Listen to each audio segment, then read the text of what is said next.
Hey everyone, welcome back to Introverted Drama Haven, where we dive deep into the world of K-dramas. Today we're gonna be reviewing episodes 7 and 8 of the K-drama Love Next Door, and this review is gonna be a bit longer, so buckle up and let's get started. In episode 7, we pick up where we left off with Sokryu confronting Sunghyo, only to be interrupted by the unexpected arrival of Sokryu's ex-fiancé Hyunjun. Sunghyo immediately steps in protectively, almost like a mother hen shielding her chick. The tension between them escalates further when Sokryu's father arrives, berating Hyunjun for his shamelessness after breaking the engagement. Inside the house, things get bizarre. Sokryu's mother insists on feeding Hyunjun, despite her husband's sarcastic comments about him being a starving ghost. Meanwhile, Sunghyo paces nervously outside, too agitated to leave but too hesitant to intervene. Mom shows up and, after learning about the situation, suggests they cool off at a convenience store where she hilariously scolds Sunghyo for not confessing to Sokryu sooner. She's rooting for him but is clearly frustrated by his lack of action. Back at Sokryu's house, her parents interrogate Hyunjun about the breakup, which leads to Sokryu's mom losing her temper and physically attacking him. Afterwards, Sokryu takes Hyunjun to a cafe where he confesses that he still loves her and wants her back, but she adamantly refuses and tells him that it's over between them and it's time to move on. Later, Sokryu stays over at Mom's place.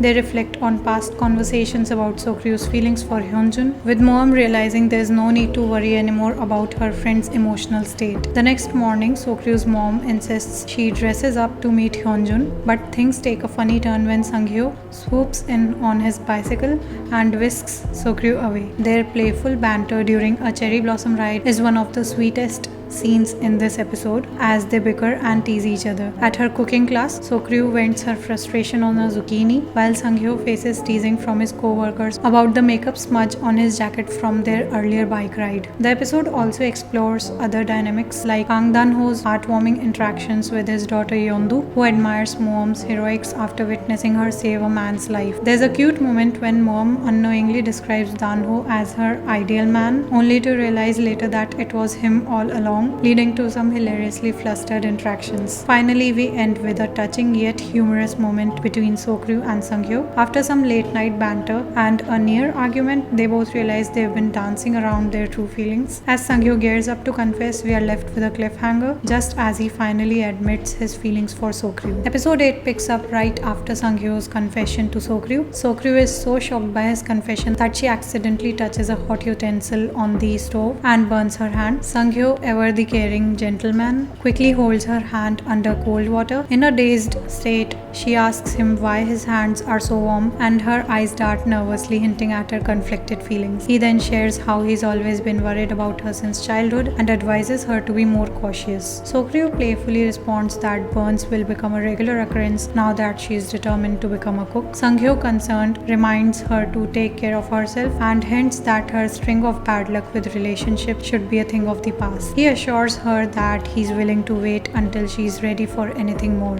Later, Sokryu recalls a childhood memory of Sunghyo rescuing her from fear of swimming by covering her ears and reassuring her that the sounds underwater are no different from the ones above. She quietly acknowledges that she was the first one to fall for him. Meanwhile, Sunghyo, back in his room, is pacing restlessly, unsure if confessing was the right thing to do. He gives himself a pep talk and sneaks glances at Sokryu's window, trying to see if she's still awake. In a hilarious sequence, every time he closes the curtain, Sokryu opens hers, and this back and forth makes both of them increasingly anxious. The next morning, Sokryu's mother notices that she's wearing a dress and perfume uncharacteristically voluntary for her daughter. Sokryu rushes out and runs into Sunghyo, where they adorably argue over who slept better the previous night.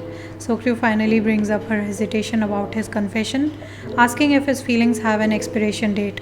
Sunghyo responds with a light-hearted joke about expiration dates while shopping at the convenience store, where they debate over canned goods and milk's shelf life. The scene ends with Sokryu being charmed by Sunghyo's sincerity, making her nervous enough to dash off, leaving him alone. At his office, Sunghyo brings a variety of canned goods and milk, amusing his co-workers. He refuses to share a milk carton with his colleague, declaring that it has the shortest shelf life and that it belongs to him, signifying his growing concern for Sokryu's response to his feelings. His colleague, noticing his smile, jokes about the butterflies she feels watching him. On the other hand, we have have Kang Dan-ho, who's trying to prove his physical capabilities as a paramedic by doing push-ups in front of Moam. She blushes at his display of strength but reluctantly agrees to let him join the team for a day to report on their work. Sokru, while in her cooking class, receives a text from Sang-hyo with a playful message about an 11-day expiration date, which she reads aloud, confusing her classmates and causing them to laugh. Meanwhile, Sokru's parents have a heated argument over her mother's decision to speak with Sokru's ex-fiancé. Her father, upset, leaves the house and bumps into Sang-hyo's father. They both go to drink together, where Sokru's dad vents about his feelings of inadequacy, comparing his life to a soggy piece of fried squid. Sang-hyo's father, equally tipsy, asks philosophical questions about tteokbokki, leading to some humorous back and forth. Back at home, Sokru confronts her younger brother Dongjin about his laziness after he asks their mother for money to buy Instagram followers. Sokru slaps him on the head and scolds their mother for coddling him. Their conversation escalates when Sokru questions why their parents hold her to such a high standard, allowing Dongjin to fail repeatedly while she is expected to be perfect. She storms out in frustration and Sang-hyo follows her, taking her to a romantic spot covered in white bridal wreath flowers. In another scene, Kang Dan-ho joins the paramedics for a day and Mom starts to see him in a new light after witnessing his dedication. It's a humorous moment when one of their colleagues reveals that Mom had a crush on a mud-flat man superhero who cleared a road during an emergency. Unbeknownst to her, it was Dan-ho all along. Later, Sokru, Sang-hyo and her ex-fiancé Hyunjun find themselves together at Sang-hyo's office. Tensions run high between Sang-hyo and Hyunjun as they both vie for Sokru's attention. In a funny yet intense showdown, Sokru offers them both meatball soup, which they both enjoy. However, things take a serious turn when Sokru suddenly collapses in pain. Both Sang-hyo and Hyunjun rush to help her, but she pushes and detaches Sang-hyo's hand away, leaving him heartbroken. At the hospital, we learn the devastating news. 3 years ago, Sokru underwent surgery for stomach cancer and 70% of her stomach was removed.